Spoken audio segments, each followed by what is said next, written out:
So, gusto mo bang makuha yung tatlong set na to ng spear dito sa Crimson Desert? And OP ang tatlong yan kasi meron niyang Abyss Gear na parang combo. So, kailangan mo munang mag-progress sa storyline ni Cliff at umabot dito sa House of Elemore na faction quest. So, kailangan mo mag-progress para umabot. So, as you can see, dalawa na yung nagawa ko dyan bago ko pa na-realize yung ginagawa ko sa sobrang paggagala dito sa game na to. So, nagawa ko na yung dalawa dyan. So, nagpunta muna ako dito. May kita mo dito yung battle dito. Yan, boss fight agad yan pagpasok mo kagad ng area. So, automatic kailangan nakasetup ka na. So, laban. Yan, and after mo matapos yung kalaban yan, cutscene yan. Parang kailangan mo panoorin talaga.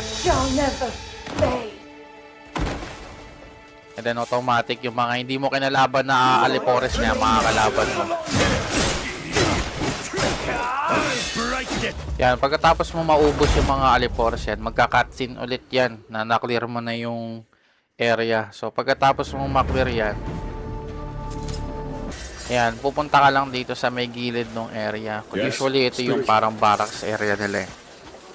Diyan mo makukuha ng walang kaabog-abog yung spear na gamit ng boss. And pagkatapos mo makuha yan, kunin mo yung Abyss Gear, punta ka ng Witch, lagay mo sa kung anong equip mo gusto.